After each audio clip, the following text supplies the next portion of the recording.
Bitcoin ordinals are so much more than NFTs on the Bitcoin blockchain. And runes are not just a fancy word for tokens on Bitcoin. But any way you slice it, meme coins still find their origination in dogs. And there's one particular dog that is intent on going to the moon. On Bitcoin, of course. Today, we welcome Leonidas, co-founder of the Runes and Ordinals Explorer, as well as a volunteer in the movement which created the aforementioned meme coin. It's now the #1 meme coin on the Bitcoin blockchain, and there is much to discuss with our anon, undoxxed friend. The markets might be shaky, but we are your stable voice of silliness in an all too serious world. Come along on our journey today for episode number 755 of the Bad Crypto Podcast. 5, 4, 3, 2, 1, 0. Who's bad?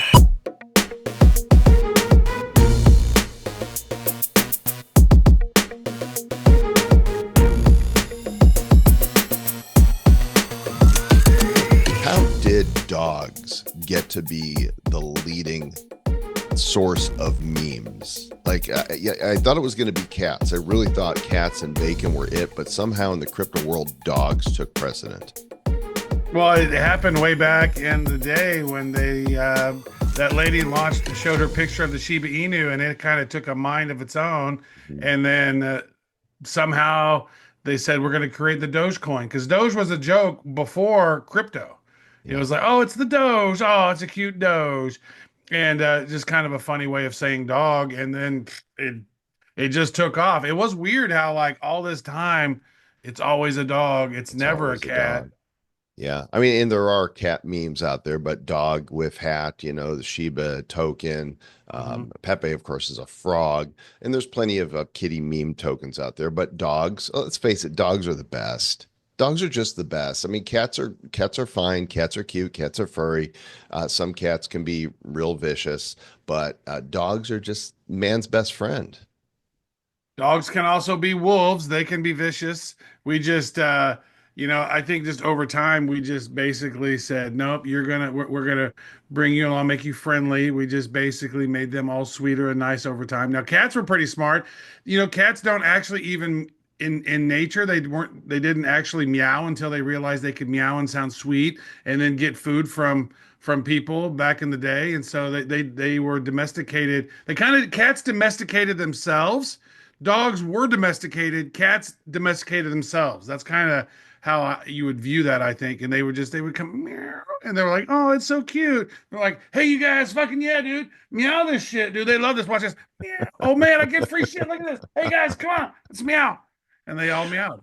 So welcome to the Bad Crypto Zoo, and we're happy to talk about cats and dogs and meme coins and bacon too, because bacon is really yummy. Today we're going to talk about ordinals, Bitcoin ordinals. We're going to talk about runes. We're going to talk about the #1 meme coin on the Bitcoin blockchain, and we have the co-founder of ord.io with us to do that. His name is Leonitis. At least that's what he told us his name is. Wait a second. I thought this was the king of the Spartans. I am Leonidas. We are Sparta. I guess it's a different guy. That would be a good meme for us. We are Bad Crypto to the moon. Let's get to it. To the valley. There are many who say NFTs are dead. Well, while it's true that a lot of projects are dead, NFTs are not dead. And even during the bear market, some really interesting developments took place, Trav, especially in the area of NFTs on Bitcoin that became known as ordinals. And in fact, we minted an ordinal very early. I'm going to show it off here in a little bit and get our guests' input. Our guest today is a prominent figure in the Bitcoin and NFT space. He's known for his innovative contributions and his visionary approach to blockchain tech. He's the creator of ord.io, which is a platform allowing users to explore Bitcoin in unprecedented ways. He hosts the Ordinal Show, which explores the Ordinal ecosystem, and he's part of the founding team of the #1 Bitcoin meme coin, Dog. He goes by the name Leonidas King. Good sir, welcome to the Republic of Bad Cryptopia. It's an honor to be here, guys. Thanks for having me. And actually, your name is an anagram. I'm going to put it into one of those anagram things and see what it comes out because I know this is your anon name, but it'd be I'm really not that smart. I'm not that smart. I'm not sure. Ah, he's going straight into gematria right now. He's like, what does it really mean? so. How long you been in the crypto and Bitcoin space?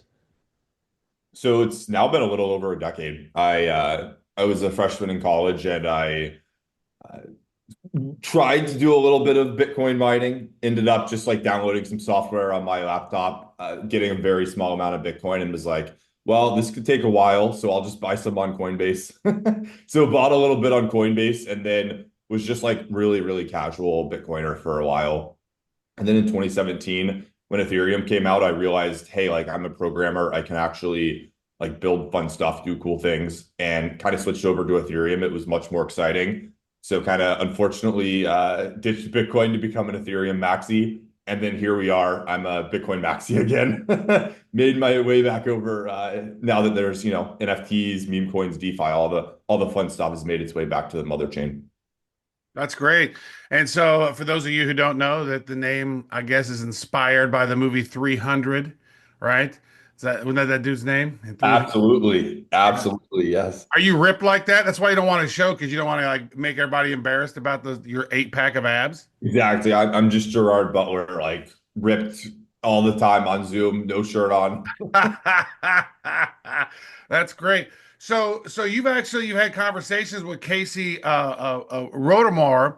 I think you guys have worked on some cool stuff. You guys have been doing some really cool stuff. Like when you think about ords and you think about runes and like you're one of those top guys, and so you've kind of built yourself, into this space. It's kind of an awesome journey that you've taken, right? So it's like you got in Bitcoin mining, you saw it, like you just mentioned. Oh, there and NFTs seemed interesting to you. So maybe talk a little bit about that. When did you start discovering NFTs, and when did you see that? Wow, we could put these things are going to go happen on Bitcoin in a while, and this is awesome. And you just placed yourself right there. Yeah, it's a little bit of an interesting story. So I played CryptoKitties back in 2017. It was just like this very novel game that was on the ERC 721 standard, Hmm. which I thought it was cool. Didn't really like think that much of it. Probably should have bought a lot more CryptoKitties. Um, ultimately, kind of left, came back late 2020. I'm hearing just from different friends, high signal friends, that NFTs are a thing. So, grabbed a CryptoPunk, uh, bought a founder CryptoKitty, and just started getting into NFTs on Ethereum. And those were literally the only two NFT projects that I knew. So obviously, there's a lot of crazy stuff that happened in 2021 related to NFTs. We can get into that. But the story that's more relevant now starts when I met Casey 2 years later in the summer of 2022. I just tweet about ordinals and runes. He's the one who actually invented them. He's like a giga brain who essentially is one of like 100 people who understands Bitcoin extremely, extremely well and was able to essentially be super clever about how do we put NFTs in the Bitcoin blockchain? How do we put meme coins in the Bitcoin blockchain? This, believe it or not, was like not like something that people were doing using Bitcoin for. Like Bitcoin was the boomer, old blockchain, not very novel, nothing exciting, old tech. It's going to get wiped out by Ethereum. Can't do the fun stuff. There actually were some early experiments like Counterparty around this. People didn't really know about them and it Hmm. didn't really get super big. Hey, the color Bitcoins was way back in the day, right? So Yes, colored coins. Like I actually, when I was really just focused on NFTs, I was actually studying the history of NFTs. So went back and had a podcast and interviewed basically all of these OGs who did these Mhm. fun experiments on Bitcoin in the early days, on all these different blockchains, including Ethereum. And ultimately, NFTs became really huge on Ethereum. But finally, Casey is like, we got to do NFTs on Bitcoin and we got to do it better. So he was like, not only are we going to do NFTs on Bitcoin, but we're going to inscribe the entire JPEG into the Bitcoin block, which is Mhm. obviously quite expensive because Bitcoin block space is very scarce. But it turned out by putting the whole primitive, the whole JPEG and ownership token on chain on Bitcoin, you end up with a really, really strong store of value. And basically, you have this immutable on-chain piece of digital art that will literally be there for hundreds, thousands of years. Yeah. And like the entire US government cannot take that thing down. It's you, it's your JPEG. And my pitch to people is like, look, you're spending tens of thousands of dollars for your JPEG.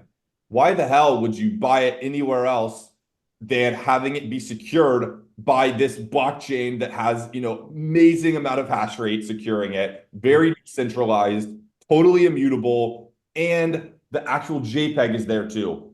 On all these other blockchains, unfortunately, the vast majority of projects, the JPEG is not on the blockchain. So There's some of them that are already 404 erroring, right? I mean, so they're gone. it's a bad situation. So Yeah. the reason I was like initially, okay, this clicks a lot more to me is because, like I said, I was researching and spent like 2 years researching the history of NFTs. You want to know what I came across a lot? Broken links. Right. So all of these cool 2017 smart contracts, 2018 smart contracts, I own this tulip. I know it's a tulip because I can read the code. I've scoured the internet. I've scoured IPFS. I'm not finding any pictures of this thing. They're gone. They stopped paying the bills. So You own it. You own some text words that Yeah. says I tulip. own a lot of tokens that were NFTs that had pictures that no longer are NFTs. So Interesting, people value them, which That's is kind of funny. interesting. it is, and it's going to be we're guilty of minting a bunch of NFTs that I hope never do leave the chain, but we'll have to wait and see. Back in 2020, those of us those who listen to the show know that we minted a series called Blockchain Heroes on the Wax blockchain, and I thought when I first heard of ordinals, let me figure this thing out and let me see if I can make an inscription. So I took the original sketch collector's card of Genesis, which represents Satoshi Nakamoto, and I'm actually going to put that up here so you can see it. It's in my Xverse wallet. It's inscription number 167,353. Wow. You're an OG. You're an So, OG. what was everything under a million OG? Would you say? Yeah, I mean, look, the number of people who even knew or heard about Ordinal's Bitcoin NFTs at that 167,000 point was very tiny. So yeah, you're in the know. You're in the know. Now here's what I don't get when I go and look at it on ord.io. It's flagged as Okay, NSFW. so I will do the honors and I'll fix that. It might take like we do some caching, so it could take a minute. But 167,353. It's his grayscale penis that's underneath his clothes. You can see it. You can Yeah, clearly see the outline of it, of his hog. what happened is in the early days, we were super concerned about like super just like bad content. So we have this AI that takes every image that's inscribed into Bitcoin and moderates it. Unfortunately, in the early days, like sub 1 million, we were like much more concerned about it than we Right. are. We're like human nature. People are going to like do terrible stuff. Turned out to actually not be a huge issue. Right. I will find it for you. It'll take a few minutes to. That's fine. It costs too much money for people to want to do nefarious stuff on Bitcoin. Now they'll do that shit all day long on Solana. They will rug pull a meme coin on a live stream on Solana. They don't give an F, dog. Oh, But yeah. on Bitcoin, it's a lot classier. It's a lot. It seems it's a higher technical class of people that aren't so trollish. Yeah, this guy's super classy. He'll put himself all over. That might be Leonidas King for all we know, right there. I don't know. He could have he could have inscribed himself and yet remained anonymous. So this is your site, ord.io. This is the Ordinals, Inscriptions, and Ruin Explorer, right? Correct. Yes, this is all 78, basically almost 79 million images and text files and books and videos that people have inscribed into Bitcoin. This is what you get. You can explore it just like you can go to Google search and find a bunch of pictures of dogs. You can do the same thing here. Why am I looking at code here? Why would somebody inscribe a piece of code as an ordinal? Explain this to me. This is an excellent question. So what you're looking at is a BRC20 protocol transfer inscription. So the way it's a fungible token standard on Bitcoin that competes with runes. The way it works is you literally inscribe these JSON files into Bitcoin, and then that's like an action that you're taking. So like if your like wallet owns, in this meta protocol indexer, 1,000 of this token, which it looks like here, you can then inscribe this file and say, send that 1,000 to someone else. And then you actually take that inscription that says, I'm authorizing a send, and send that inscription to someone else's wallet. They now hold 1,000 of that token. It's honestly not a great way of doing it. It's why the creator of Ordinals came out with Runes. It's just like a much more intuitive, lower on-chain footprint, efficient way to do that. But there's definitely people that still use BRC20, and it's pretty popular in Asia. So you still see a lot of those guys. Hey Trav, do you Yeah. remember these guys here on Chain Yeah, Monkey? yeah. They went from Ethereum and they went over to Ordinals. Yeah. They moved the whole collection of 10,000 to one block, is my understanding. Is that right, Leo? Yeah, it's like it's actually more impressive than that. So very, very early on, I think it's around like 21,000 inscription number. Danny, the founder of On-Chain Monkey, co-founder, he coded in a single inscription. So one file, the file was literally like it cost like $3 or $4 to put on chain. He put the entire artwork for the entire 10K PFP. Wow. So here's what everyone else was doing at the time. And like to me, this sounded like, of course, how you would do it. It turns out there's gigabrains like Danny. But we were taking an image and then we were inscribing it into Bitcoin. Danny was like, no, no, no. This is generative art. I'm going to inscribe a few little images, but then I'm going to take code and programmatically like take those images and render them on top of each other to look like the same monkey. And basically what you get is like 1,000 times more efficient way to store a file on Bitcoin, especially for any generative art, any generative PFP collections, which basically every PFP collection is generative. So OCM spent about $4 to put their entire art on chain by programmatically doing it. People took the Bored Ape collection, pixel perfect, all 10,000 Bored Apes, spent over $1 million to put them into Bitcoin. If you had done it the way Danny had done it, it would have costed like maybe $20,000. So in my opinion, like Check out the big brain on Danny. Good job, Danny. Let's take this back a little bit because I know there's probably some people listening. So we're bad crypto.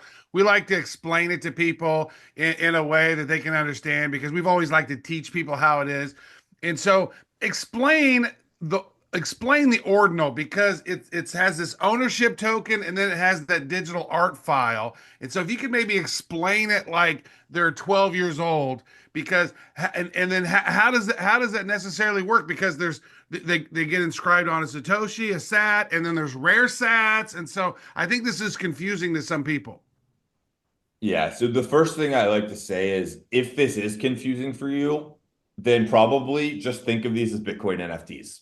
If you are interested in learning about technically how we've pulled this off, what I would say is there's two components here. There's the JPEG. So this is a literal file that you're taking, and in a Bitcoin transaction, traditionally Bitcoin transactions were people saying, hey, I want to send one Bitcoin from my wallet to this other wallet.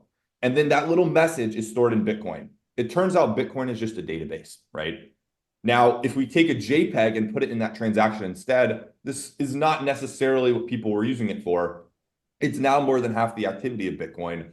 Many gigabytes of the Bitcoin blockchain are just people storing files. So you can just imagine it as uploading to Google Drive, except you're uploading your file to Bitcoin. So it's the storage layer. Then Bitcoin also secures the ownership token. Now, Bitcoin doesn't have smart contracts to basically issue tokens and do this traditionally. So what you end up doing is having to be super clever. So this is the kind of gigabrain part where Casey Rodamore, he says, here's how we're going to do this. I'm going to take every single Satoshi, 2.1 quadrillion Satoshis, and I'm going to write an indexer that tracks them from the moment they were mined. And as it moves around the Bitcoin network in UTXOs, I'm going to number them all. So let's say, the first Bitcoin, this is 100 million sats. The first Bitcoin that's mined, the first sat in that Bitcoin is going to be sat 0. And then the next one is sat 1.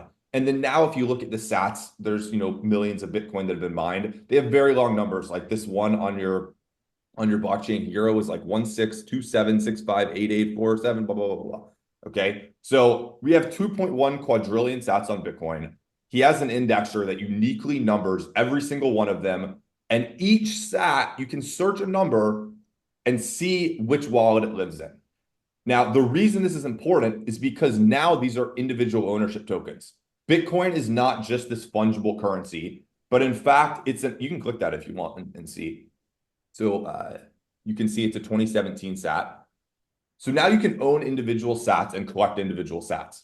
So these are like little tokens inside the Bitcoin network that you can send around. They are Bitcoin at the end of the day. Remember this. It's just Bitcoin, but we're specifically using first in, first out accounting to give them and assign them numbers. So you take the ownership sat, that unique sat that can live in a wallet, and then when you create an inscription, when you upload that file to Bitcoin, you have that sat in that same transaction, and you tie them together in such a way that everybody honors that that JPEG is owned by the person who owns that sat. And we all just kind of agree that that's the owner. This is how NFTs work on Ethereum and elsewhere. So it's the combination of two really clever, kind of novel ideas that allow us to have NFTs on Bitcoin. We're also an inscription, Trav. I put our show card up, inscription 1,739,847 on April 25th, 2023. I want to ask about that because it's so wild. Like, how did it determine where that Satoshi from 2017 came from? Is that one that Joel had bought back in 2017 and he inscribed on it, or why is that? So it says it was created on 2014, and there was some day. Oh, that's the one that's the one right here right now. Okay, I got you. It's kind of Yeah. weird. So it's kind of random, I guess, huh? Yeah, so the way to think about it is every Bitcoin is made up of 100 million sats. So they had to come into existence somehow. When Satoshi deployed the Genesis block, there were no Bitcoin. No Bitcoin had been mined. And then all of a sudden, 50 Bitcoin is getting mined every block as the reward for miners doing that work, right? Eventually, there will be 21 million Bitcoin. That turns out to be 2.1 quadrillion sats. And you could actually go, and we could do research right now and figure out, okay, this sat from 2014 was mined, and you'll see on the page, it'll say it was mined in a certain block. You could take that block and go figure out the miner who won that block if you went to mempool.space. Mm. And then we would say, okay, so the provenance of this block is that this is a certain miner, was had their warehouse, they were mining Bitcoin, securing the network, and this was a reward that they got for winning a block and basically solving this little cryptographic math problem. That Bitcoin is then probably sold pretty quickly into some exchange like Coinbase, and you could track all the wallets and see it go to Coinbase, probably somebody in Coinbase, it gets sold to someone else, and then maybe it moves around, and it probably has been moving around the Bitcoin network for the last 10 years. Maybe you've been holding it for 10 years, I don't know. But every sat has a story like that. Some sats have been part of Silk Road, Bitcoin, Silk Road kind of transactions. Some have been part of This Satoshi right here was once used to buy heroin. I mean, literally.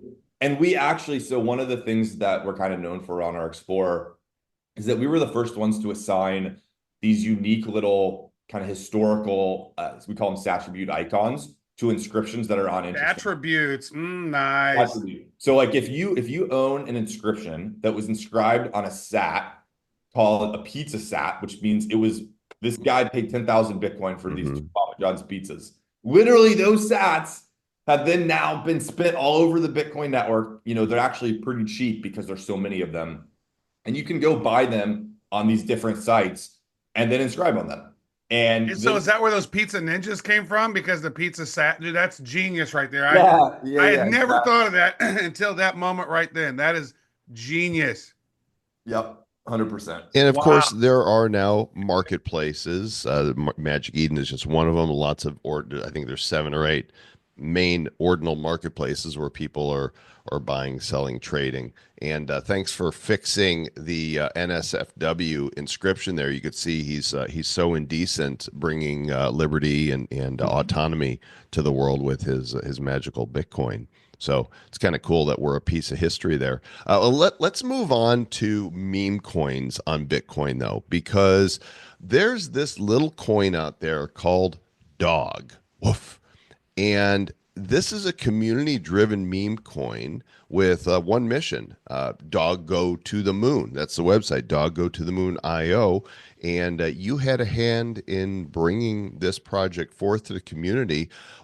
What makes this special? Because there's so many meme coins, especially dog-based ones, starting with the granddaddy of all of them, Doge.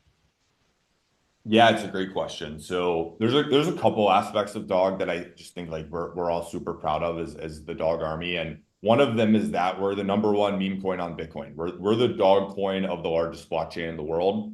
The reality is that's pretty much the narrative that like most people will hear. Everything else I'm about to say, if you're a normie whose like friend just tells you to buy the dog coin of Bitcoin, you're probably just going to go buy it and not do much more research. But we actually had a really interesting kind of genesis where Dog was airdropped 100% for free in a volunteer initiative. So there was no pre-mine or pre-sale or team allocation. I didn't get any special tokens. And it was just a tweet that I did early this year in January. And I said, why don't we come together as an Ordinals ecosystem? And we know this Runes protocol is going to launch in a few months.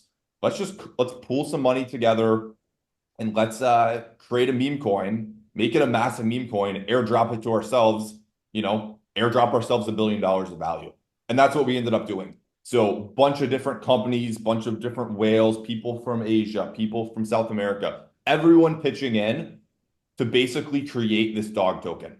And the end result is the number one meme coin on Bitcoin that was airdropped through this runestone, which is the NFT that then you had to hold to get dog.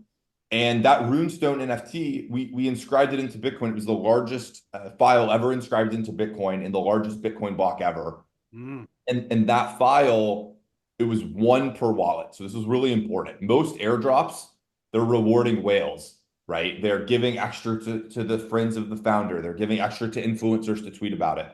Dog was free and fair and is fully decentralized. It's a CC0 project. There is no team. I have no special treasury in this kind of thing. It's literally just a meme coin with a ticker, an image, and then an army of people who got airdropped it, who tweet about it. And we don't pay for market makers. We don't pay centralized exchange listing fees. So it's much harder. Except all that dog you paid us. Thanks, Leonidas. Appreciate it, bro. Except for this We promotional. got fat stacks now. Thanks to that was so friendly of you.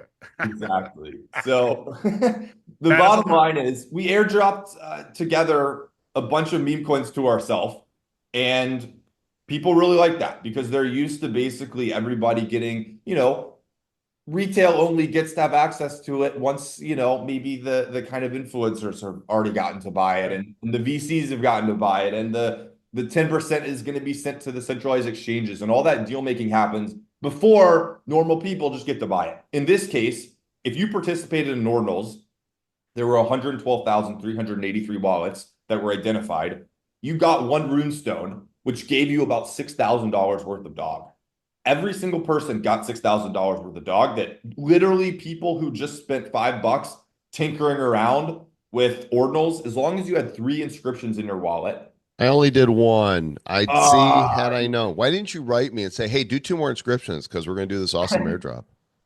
Yeah, you came close. Unfortunately, there are some people like you. Because it's unfortunate. I would have loved to have rewarded you. The issue is if it was just one inscription, there's all these people who use this wallet setup where they, for privacy reasons, do one inscription per address. So there's these people with like 50,000 wallet addresses. And like, there's no way to solve, like, we don't know who actually owns them. We just know that people are doing this. So 3 was like the kind of magic number where it's like, probably this is like a real person. And it's not like, it's kind of weird to say I'm going to have 10,000 wallets with 3 each. So that was like the logic there. I want to ask about this. So, runes versus ordinals, right? And again, I'm thinking about our audience here. And the fact that you guys launched a meme coin on top of Bitcoin, is this an ordinal or is this a rune? It's a rune. So runes is the fungible tokens, kind of like ERC20 or Is it different than the BRC20s? Because like that was the Bitcoin sort of meme coin prior to, you said that's still big in Asia. So like it seems like that's why I think it's confusing to some of the people in our audience. Yeah, 100%. And I understand it's I think definitely not ideal to have two competing standards. One of these standards will win out and be much larger, but Bitcoin is just, Web3 just arrived on Bitcoin. So we're kind of figuring our way through, like we're figuring all of this out kind of on the fly here and catching up rapidly to Ethereum and Solana and these other chains, but we don't have one definitive fungible token standard. There are two standards that are competing. I'm very optimistic that Runes will be the standard that wins out here, but people still, speculated on BRC20 tokens. It has network effects. There are some Binance listings of those tokens that are kind of keeping them going. And the end result is like Runes and BRC20 are two standards where you can basically do the same thing, launch a meme coin, launch a token. Well, it appears to me that when I search for dog on X, in fact, let's just go ahead and do a live search right here. I have seen more posts around dog as far as meme coins goes. It just keeps showing up. So many tweets. Search by latest. Go to latest. This is like I think what we're very proud of. The amount of tweets every 4 seconds, 7 seconds, 14 seconds, 16 seconds, It's not 19 popping up on your seconds. screen. I don't see it. Oh, they're there. Now they are. Yeah, there we go. 1 minute, 2 minutes, 2 minutes, 2 minutes. Yeah, I mean, the community here is so engaged, and I think it's like becoming a self-fulfilling prophecy. Perhaps the market cap is $660 million, and there's not been crazy wild fluctuations from the original airdrop when it happened.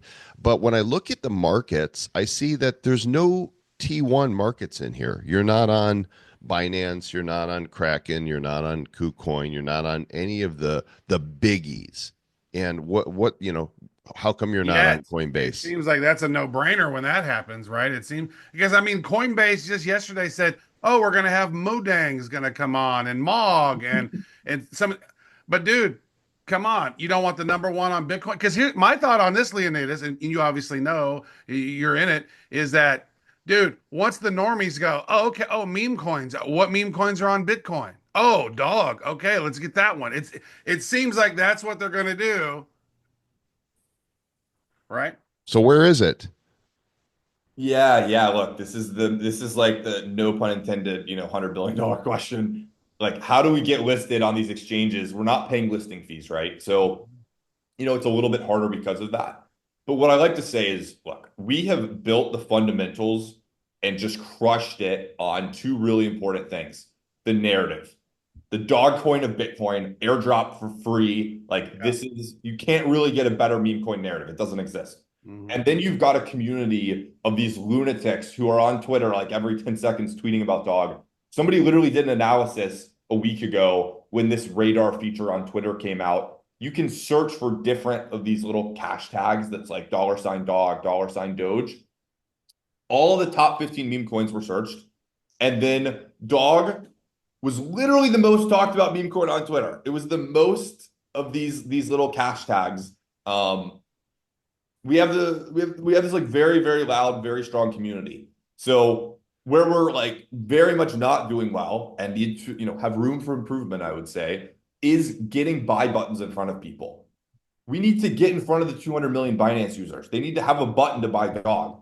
They don't have that button, so they're not buying dog. It's actually incredible that we're at almost a $700 million market cap with zero tier one spot listings. So we got to That's get. exactly true. So how does Americans or US people get it at this point, aside from the airdrop they got?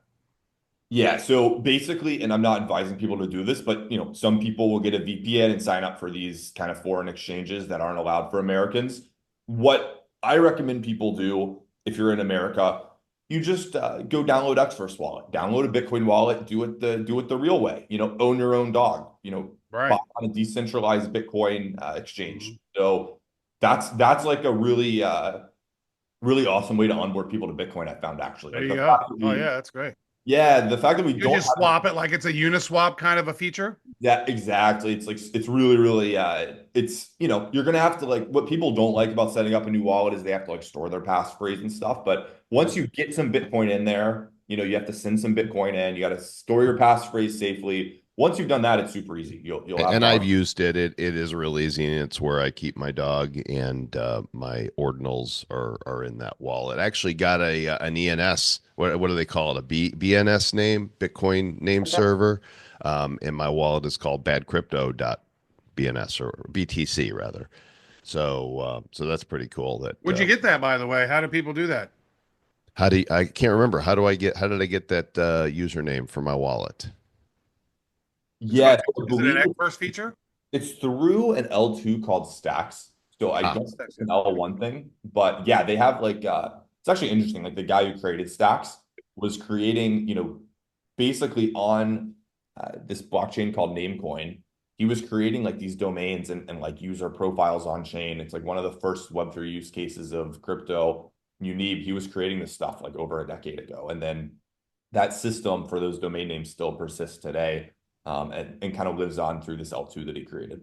yep, here it is. Stacks.co is where you can get it. It's L2 for Bitcoin. And again, I don't remember exactly how I got the name, but went down some rabbit hole. I tell you, talking to you makes me want to go and put more of our NFTs onto the chain now. What is the cost on average to make an ordinal, an inscription now? Well, so it depends what you're trying to do and how efficient you can get. So, for example, it costs us $100,000 to store the runestone on chain because it's a huge 4 megabyte file. Now, if you're very smart, you would say, I'm going to compress this file to as much as I can. I'm going to use the WebP format. I'm like, you can get really clever, like cut the cost by like 70% by just doing basic stuff like this. And then you want to wait for a time when it's cheap, right? If if the Bitcoin network's super popular, it's 100 sat per V byte fee rate, you're going to end up paying a lot of money to store that on chain. But you could store, standard, 100 kilobyte, decently great looking, like the dog picture. I consider the dog picture to be a pretty great image. That's I'm about just, what, 100 kilobytes only? yeah, I think it's like 70, so 76 kilobytes. I consider it to be a pretty high res, like, Mhm. 1,000 by 1,000, like million pixels. And if I go And look what at, dimensions do you do? I mean, it's like, kind of like a fave icon where it's like 64 by 64, or like what's the ideal sort of like limits of it? yeah, so for that, it's 1,024 by 1,024. So a Really? little, That's pretty big. yeah, I would say like it's not as expensive as some people might think. The reason people will complain that it's expensive is either if fee rates are really high. So like right now it's like 5 sat per VByte. It's very cheap. Like now's a great time to upload content to Bitcoin. But sometimes it's like 200 sat per VByte, and people are like, why does it cost so much to put my art on Bitcoin? And I'm like, well, you need to wait a month, let the fees go down. Or they're doing a 10K collection or something. It's like, okay, yeah, it's not expensive. I can spend $5 to put this dog on Bitcoin. 5 times 10,000. Not many people have, $50,000 to store their art on Bitcoin. That's obviously a cost barrier when you're doing large collections. So I'm on the dog website again. It's doggotothemoon.io, and just checking out the merch, and I see I can pay for this this sweatshirt in credit, debit, or using Bitcoin or crypto. Where's dog? How do I pay with dog go to moon? So I think some people are working on this, and I think this is a great time to highlight. I don't have anything to do with this website. Dog is fully decentralized. I tweeted out this idea. The community came together. Really smart devs actually did the airdrop. Mm. There is no Twitter account. There is no website. There is no official Telegram group. None of it, right? I I want was to just, talk to the CEO. Yeah. I was Aaron's like, gonna be pissed with you guys. yeah, the exchanges like don't know what to think about us, but basically I'm like, go build this, like go build crazy stuff. So what happened was all of these people came in. We've got like 3 really great, well done, professionally built dog websites. We've got a few Twitter accounts that are just really kick ass. People will occasionally create some Twitter account and start promoting some other token. The community just kind of ignores it. And it's like, there's now like leaders in the community who've stepped up. I didn't like message them and ask them to do this stuff. Like they just organically started doing it, and they're creating plushies. So somebody created, Sky Vittorio, has created 1,000 of these cute little dog stuffed animal plushies that you can buy, for example. And there's so many things like this that people are doing. Somebody made a magazine. It's CC0. There is no IP, so you can just build around dog, do whatever you want. And I think some of the obvious things are like creating websites, creating Telegram groups. I don't run any of these things. There's like multiple, they're basically like competing Telegram groups where people are trying to be like the best dog Telegram group. But what's great is when one of them, bans somebody, you can just go to the next one. So it's very much trying to be in the spirit of Bitcoin. Like decentralization is clearly very valuable. Bitcoin is worth more than all other tokens combined. We're going to try to take those same properties and apply it to a meme coin. Well, And if you look at some of these other tokens, man, you look at like Pepe. Pull up the market cap, Joel, look, if you could. here's the dog coins, Trav. Just look here, these dog meme coins. You can see almost $60 billion market cap on Doge. And dog go to the moon is 1, 2, 3, 4, 5, 6, 7, and number 8 right now in dog meme coins at pretty much what is and that's that, not even talking about just dog meme coins. If you throw in Pepe and you throw in the other Matt Fury token, just of all the different meme coins, being less than $1 billion. Now here's the thing, from Murad, and he talked about that we're in the meme coin super cycle, right? And it's like you want to have projects that are cult like, and what's more cult-like than Bitcoin meme, the top Bitcoin meme coin, right? It's basically Doge without an E on it, and it's an ingenious sort of thing. I think that I think you probably you hit the nail on the head. Is these big exchanges don't know how to deal with you because there's no leader. So is there going to be like a dog DAO or something like where there's like a round table where people can get together and vote on stuff? That way there can kind of be a semblance of leadership. So that way some of these big exchanges can know how to deal with you guys. Yeah, it's really interesting. So I think there's this kind of default inclination to form like really formalized government stuff. I've been involved in DAOs in the past, and I've just like it's always been a difficulty getting people to engage with them. And it kind of ends up just there's like this really core group of people who end up running things. And it's like we're gonna take this approach of people, first of all, can create DAOs. This is an open source project. People can do it. I'm not stopping anyone. I can't stop anyone. But Dog is trying to be like Bitcoin. And it's like, how does Bitcoin governance work? Really, your votes are just owning tokens, basically. We're going to be just fully open, very kind of the top level of governance in crypto is like, I'm going to buy or sell a token, basically. So that's pretty much what happens there. So, people could pool money together to pay listing fees. Like this is definitely, people are able to do this.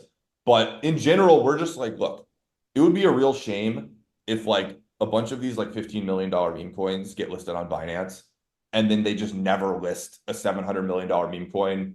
That, by the way, was like really trying to set a precedent for like what a great, fair, transparent distribution of a token could be. God, I love that, Leonitis, man, because most of these meme coins are such shit. Dude, anybody can go on Solana, on pump.fun, pump out a coin, rug pull it, and then like every once in a while, like it's almost like, a sports ball guy, and they're like, oh, you can almost bust through the defense. And every once in a while, like once every 1,000, you get one that kind of, busts through, and here it goes. And then, and it turns into peanut, or it turns into bonk, right? Or you turns into some of these ones like, the Brett token on base. Every single blockchain has one or a few big winners.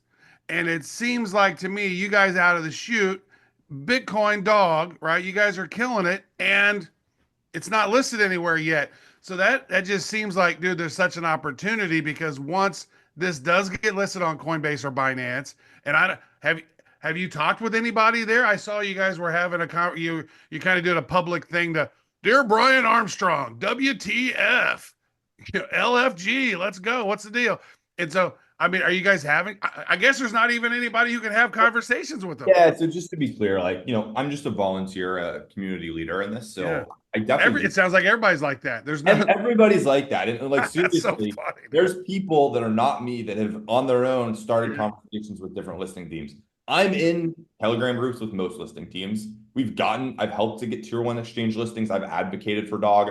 I've done Discord AMAs for these exchanges. I've hosted Twitter spaces with exchanges. I'm doing everything I can without paying them to make it attractive for them to list, and basically making the argument, hey, we're not going to give you this upfront fee that you're used to, where you can basically just take these tokens and dump it on people and make a few $1 million and like, bump your quarterly revenue up. This is Is it a liquidity thing? Because I know they say, because if you read their listing things, they say, oh, once we get enough liquidity in here, then we'll make it active. And so are they using those fees typically with other projects to then go out and buy enough liquidity so then they can stake it? Or maybe they don't have enough of the token to even be able to hold it, I guess. I mean, what do you think? It's definitely not liquidity. We could hire a market maker tomorrow and it would not necessarily just like Okay. all change. Like the reality is like I'm not sure people totally realize how much pay to play I think getting listings are in our industry. Like, our industry is pretty much, set up a bunch of toll booths in the market, and these people expect to get paid if you want to move to the next level. So you basically, when creating a token, a meme coin, to me, I'm like, okay, this is fine for utility tokens, Yeah. right? People need to, your team has to get paid, all this. But for a freaking dog coin, why the hell is like 50% going to like the team and KOLs who are paid to tweet about it and to exchanges and market makers and VCs who got in early and all this whole network of people gets all the token early, and it's like why does that pump fund coin go up? You tell me why Binance takes a $15 million token and sends it to $1 billion. I Let me can't. ask you this then, because when you launched this, you raised money and you said, "All right," and for what it sounded like, you raised some money. You asking people to sort of do this, and then you got it all inscribed on a thing. It cost 100 grand or whatever the number was, and then you got it going. What if you said, "Hey, we want to get this listed on Coinbase. It's going to cost, I don't know, $500,000. Who wants to help donate to that?" Is there a way that you guys could even organize something like that? Yeah, so it's interesting. We definitely could like just I could tweet out, I've done this before. It's like we got to pay for the on-chain fees to do this thing, and we raised $500,000 to do that, for example. Yeah. So we could definitely do some like pooling of Bitcoin thing. The reality is, for a lot of these big exchanges, even $500,000 is not moving the needle. Like you got to understand, if you like this strategy of Binance's last couple of listings, again, I can't prove this, but take a $15 million meme coin and send it to $1 billion, and you had a hedge fund you knew or somebody bought up some of that, you're making hundreds of millions of dollars potentially. We can't really hold a candle to that. Just like, oh, here's $500,000 we raised together. Here's Right. $1 million. Even Well, like when they go, oh, we're getting ready to launch dog, and so they just go and buy a bunch of fucking dog, and then they launch it, and then it goes up. They make their money. Correct. Or we just set aside 5% for Binance, for example, but then they're making $50 million. So we're competing with other projects that have no You sort know of what? We need to arrest CZ again, just based on that. Screw well, that this guy. stuff didn't really happen as bad when CZ was running it. Until he sends dog to the moon. Leonidas, you are doing the work that is aligned with the spirit of Bitcoin here, and I encourage people to go check out your podcast, The Ordinal Show. You can follow him right here on X, The Ordinal Show, or follow his account on Twitter as well. Which is it, Twitter or X? I can't keep up anymore. Leonitis NFT is that account. And I want you to know I did go to Inga's anagram generator and put in Leonitis King so we could see if we could determine what your name might actually Anglo be. dog-like. You could be AIDS Klingon. That could be your name. No, he's dog-like. It could be, let's see, you could be Daisy Klingon. What else do we got? Dealings Oink. That's it. Where your name is. No, scroll up to the top. You missed the key one. It was Annis dog-like. Anus dog-like. That could actually be. You're an anus dog-like. So I don't know if you're one of you could It's be not dog-like anus. That's different. Goldina Skyn.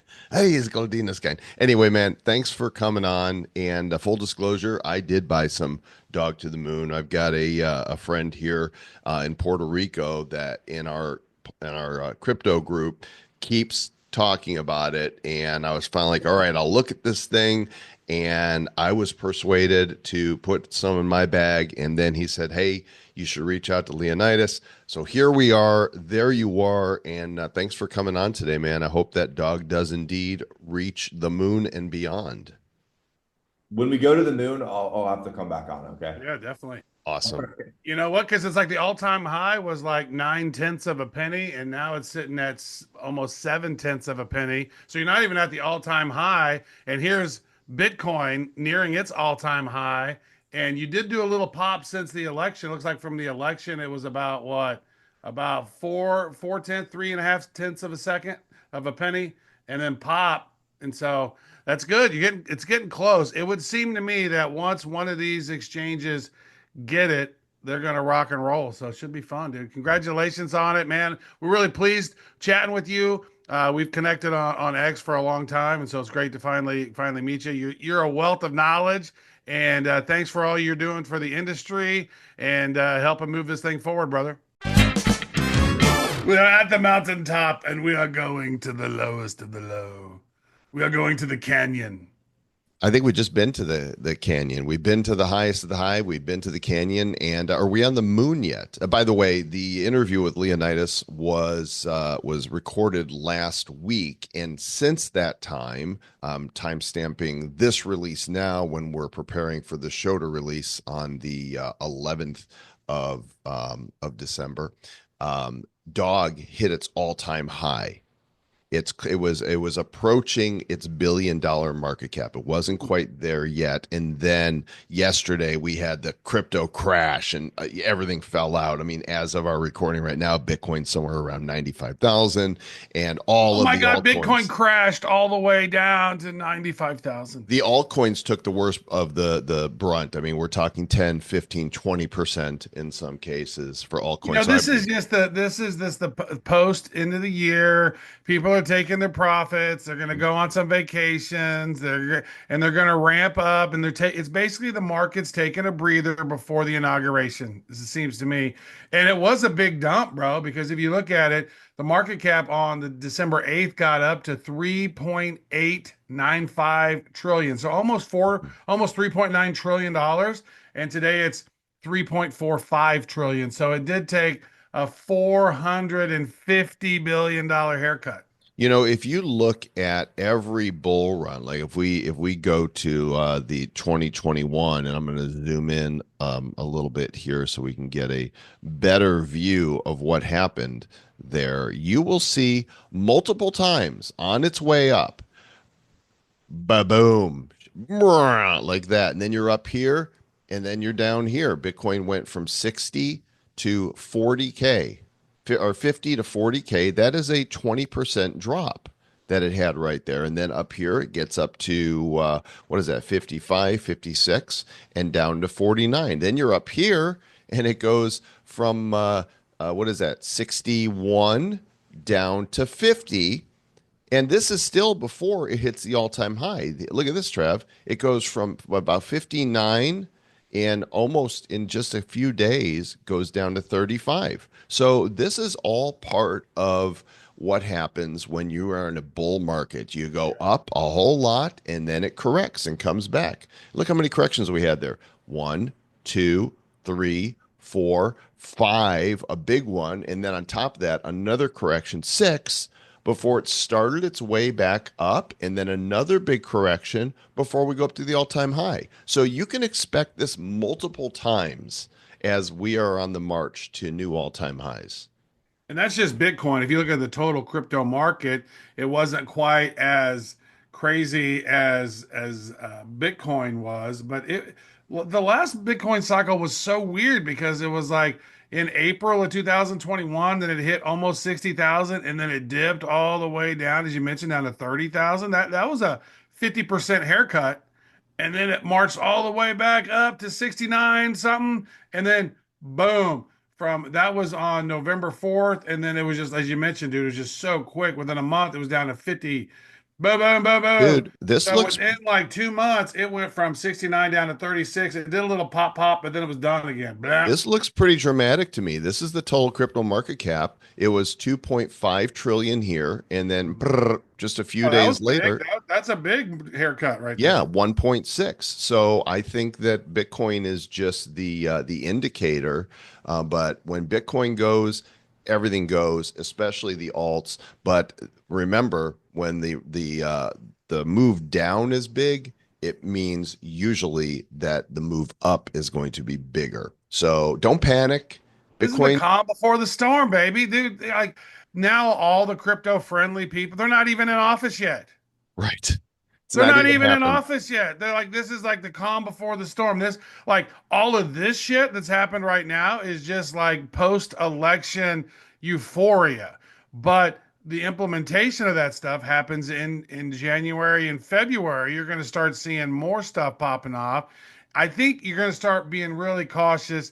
Just, end of August, early September, start having the stink eye on it, because at any moment the market tank could just kind of flop out. It's almost like that's historically, we've talked about this before. 500 days before the halving, typically the low. 500 days after the halving, typically the high.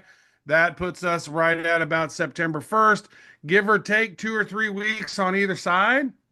Keep an eye on it. And people go, oh, this one could be totally different, because it could be, because never before has, like, Amazon and Microsoft wanted to get in and buy big chunks. Never before is there going to be strategic Bitcoin reserves.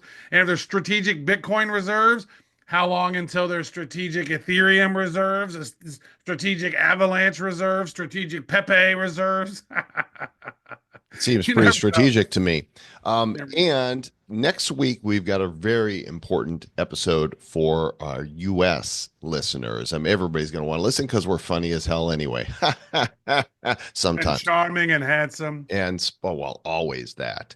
But next week, if you are a US citizen, there is something happening in the crypto tax world, which many of you, I am guessing, don't even know about. And there's an action that you're going to need to take before the end of this year that, if you don't, could end up costing you more in taxes. So make sure you're tuned in next week with our crypto tax expert, Clinton Donnelly. And as always, we appreciate you guys. We're still coming up, on the end of the year. We're giving away the Trump Vengers NFT, and many of you have left a 5-star review for us. And there's still time for you to do it to get this NFT. You've got until December 31st to make the review and send us the email. 5 stars, screen capture the NFT, the review, and send us to badcryptopodcast@gmail.com.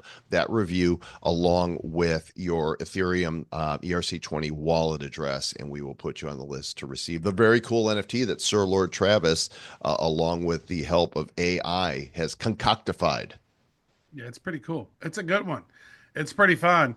So actually, with AI and a little bit of Photoshop, action magic. Did we add a song to it too? Do we put a song to Yeah, it? we're going to put the Trump bump with it. Actually, you Oh know yeah, what? For yeah. those of you that are watching the visual version of this, I can actually show it to you. I'm gonna spoil you because you guys are That song is watching, good. I like that song. and That I was don't one of have my favorite songs I've created with AI so far. look at that 2025, that beautiful NFT. You got Trump and Tulsi and RFK and Vance and Elon Musk there, and some of the other. Kind of a glitchy thing. It's doing its own little glitch.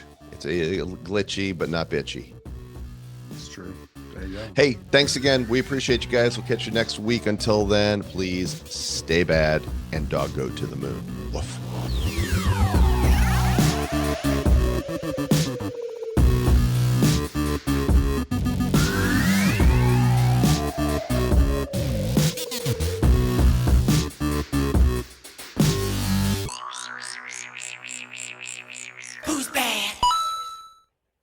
The Bad Crypto Podcast is a production of Bad Crypto LLC. The content of the show, the videos, and the website is provided for educational, informational, and entertainment purposes only. It's not intended to be and does not constitute financial, investment, or trading advice of any kind. You shouldn't make any decisions as to finances, investing, trading, or anything else based on this information without undertaking independent due diligence and consultation with a professional financial advisor.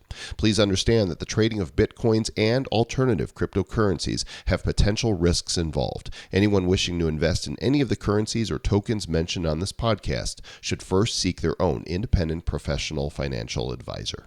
This was the aforementioned podcast that you tuned into. So thank you for tuning in. It was very mentioned and very foreish. It's Not foreskin. That's different. A foreskinned. Thanks for listening to my our foreskin did some affirmations, and now it's a aforementioned foreskinned show. Oh Use the foreskin.